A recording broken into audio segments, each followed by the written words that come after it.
kids of back in my day parents. What's the most annoying thing they ranted about? It always drove me nuts when my parents would complain about how we never spent any time outdoors because back in their day they'd be tramping through the woods at all hours of the night. I wanted to do that, but I wasn't allowed outside. You can't climb trees, sports are too dangerous. Don't look for bugs, they're gross. Put that stick down. War is not a game. I don't want you playing with that kid, he's weird. It's getting dark, time to come in. No, you can't play with the big kids, play with the little ones. Translation: you're now my babysitter, I'm not buying you toys, use your imagination. Don't play there, you'll get dirty. Hey, why don't you ever go out and play? My dad and uncle/aunt like to rant about how young people don't have any honesty or work ethic. My oldest and youngest uncle made moonshine. My middle uncle stole cars. My dad built moonshine running cars out of the parts, and my aunt ran off with a 50-year-old sugar daddy at 15. It took the car stealing uncle going to jail to straighten them out. My landlord summed it up nicely: you kids would have gotten shot for pulling half the stuff I did at your age. Damn, that's real. Respectable wisdom too. All through my teenage years my mom would get mad that I didn't know how to cook, or clean something good enough, or use something correctly, usually gardening tools, etc. When I was your age I could run my family's B&B single-handed. Then when she was done telling me how stupid I was for not knowing, she'd take over and tell me to go away. Thanks for teaching me how to do it right. That's how my dad taught me car maintenance. Okay, so just unscrew the plug. Which one's the plug? Here, move, let me do it. Several minutes later, ick, now you should really be the one doing this. Thanks, Dad. You kids get a trophy for everything now. You never learn how to try hard. Yes, when I was a child I got participation trophies, and they felt very patronizing. Also, I was 7. I didn't ask for the damn trophies. It was your generation who was giving them to me.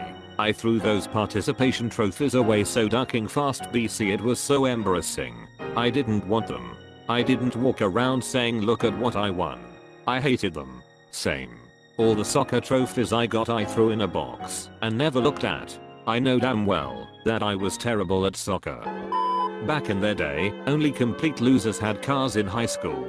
According to them, the cool guys were on the school bus with all the pretty girls, and they told me that with straight faces. I think your parents were losers in high school.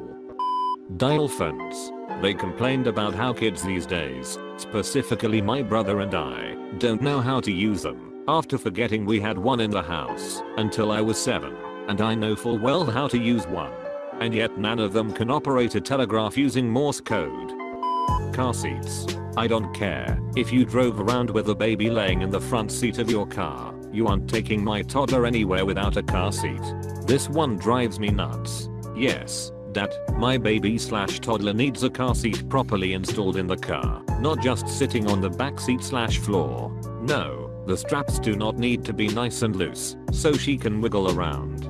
No, those aren't extra buckles. My dad won't be driving her anywhere. Dad, back in my day, if your dad made a joke about you, and you make one back, he'd take you out back and beat you for disrespect. Me, that doesn't seem respectable, beating people who you don't like up. Didn't you teach me to not do that?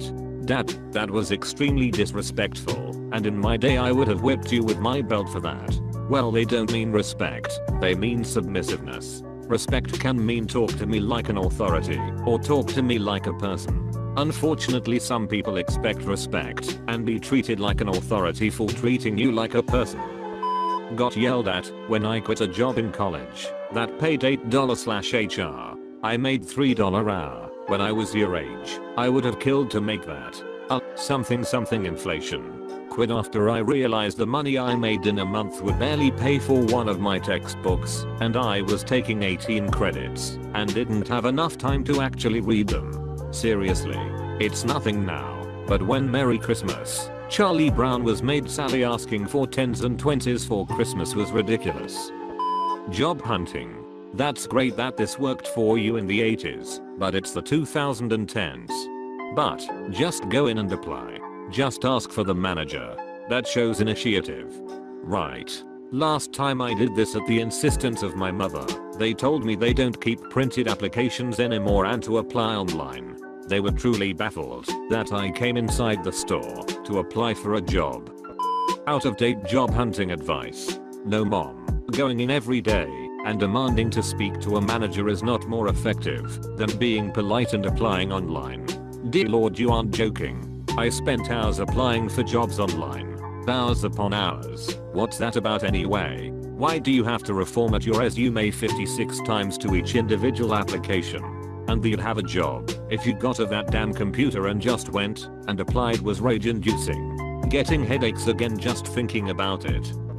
My mother would try and claim my siblings and I were lazy because when she was 14 she used to come home from school, walk the dogs and dance all night.